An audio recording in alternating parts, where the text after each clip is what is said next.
Ya, baik. Kita lanjutkan untuk PI 2231, perencanaan produksi, masih terkait dengan perencanaan dan pengendalian bersedia. Pada video ini akan dijelaskan bagaimana menghitung ketika penyerahan barang tidak bisa dikalikan sekaligus, tapi dilakukan kegiatan produksi atau kegiatan manufaktur. Maka disebut dengan EPQ atau EMQ.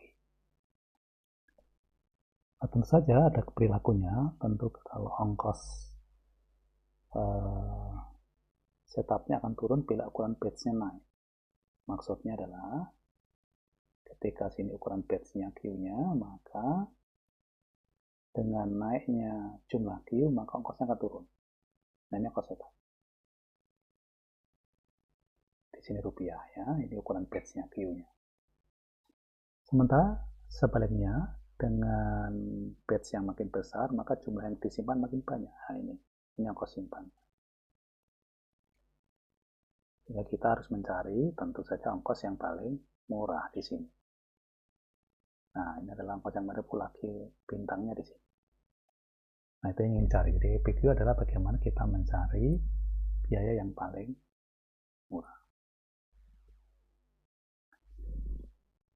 Oke, ini kegiatan produksi, kegiatan permintaan, pemenuhan permintaan, dan inventory. Jadi inventory hanya dilakukan ketika ada kelebihan dari produksi.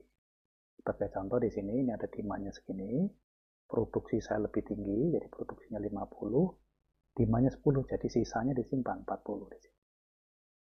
Ini 40. Sisanya akan dipakai di sini, di sini, di sini. Nanti lead time lagi, ya habis, kita siap-siap produksi lagi. Ya. Oke, jadi kegiatan produksi dan kegiatan konsumsi. Oke, siklusnya adalah, jadi kita punya namanya periode produksi. Periode produksi TP. Jadi ketika di periode produksi ini antara 0 sampai TP di sini, maka ada dua kegiatan. Kegiatan produksi P sekaligus sebagian dipakai konsumsi. Sisanya akan disimpan. Nah, itu menjadi payment air. Itu akan menjadi persediaan. Ya, masuk ke persediaan.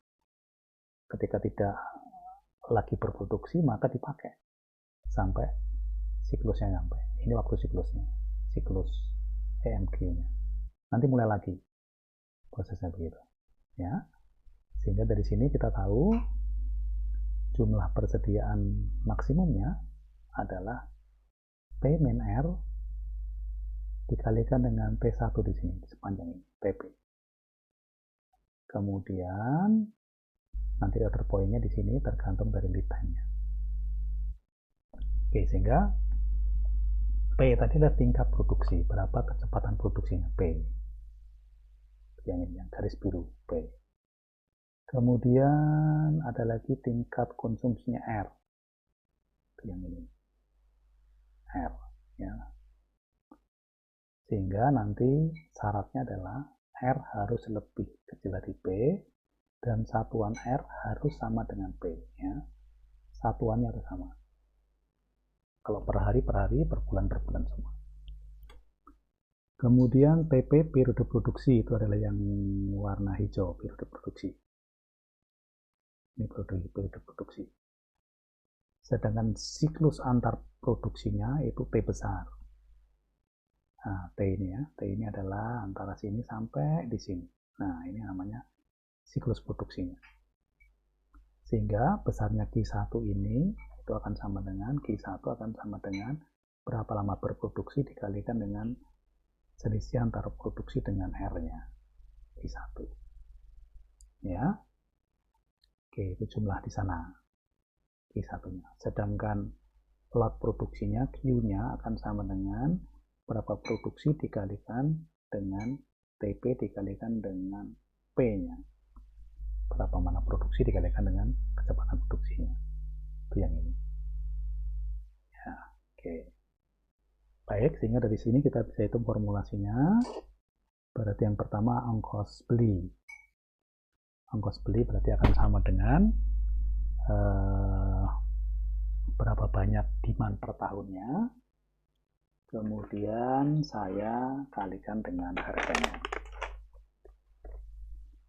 Kemudian lanjut, itu adalah biaya berapa banyak pemesanan dalam 1 tahun, R per Q. Ya, kita bisa hitung ongkosnya. Kalau sekali pesan A, berarti A kalikan sini, kalikan dengan A. Inventory rata-ratanya jadi keeper tadi berapa banyak inventorinya adalah Q1 tadi, ya, PP dikalikan dengan ke R-nya, ya, P kurang R, maka kita dapatkan angka ini, ya, kita dapatkan itu, jadi tadi TP itu sama dengan Q dibagi dengan R, ya, sementara kita tahu Q-nya adalah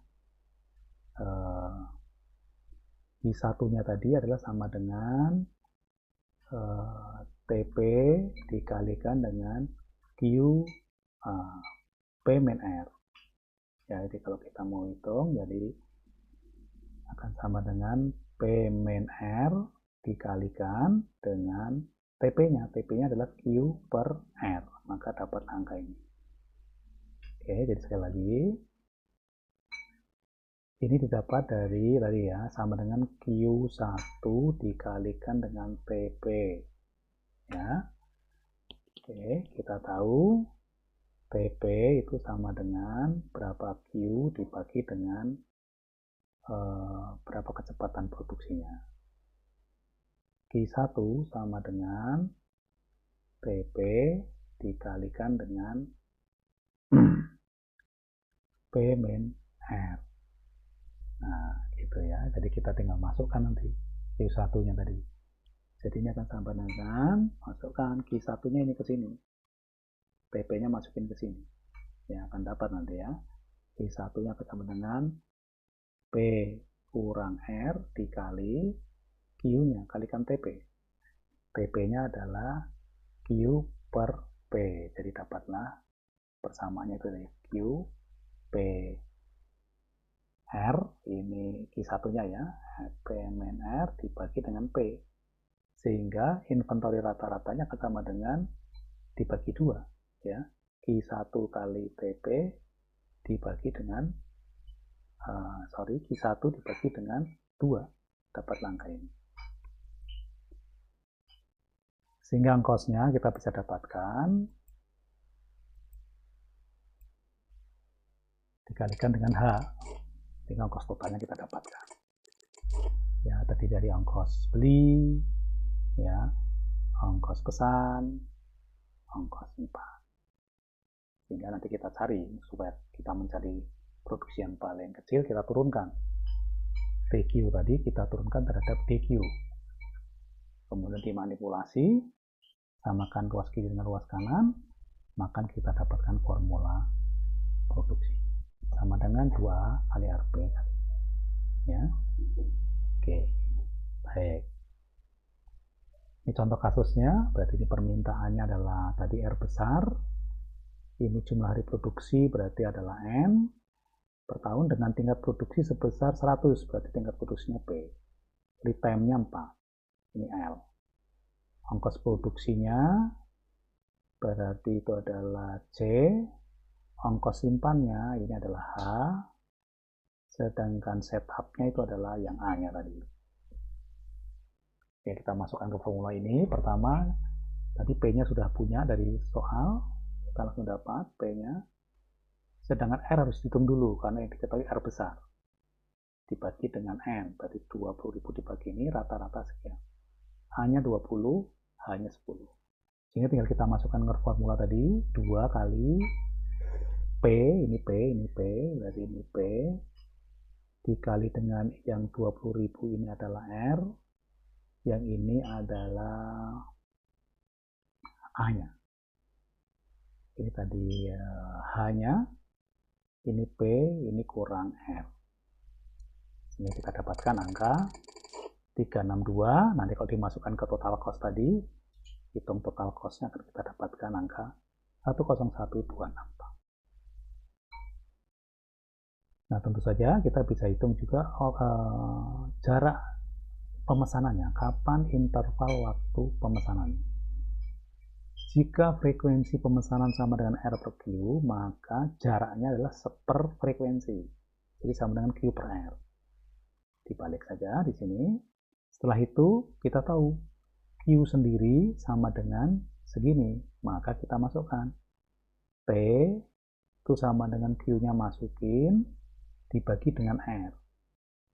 Ini tadi masuk ke sini, ini bagi dengan R, kalau dimanipulasi akan kita dapatkan ini. Ya, jadi 2A per HR. Ini namanya economic order interval. Oke, baik, apakah sudah paham itu economic manufacturing quantity dan atau production quantity?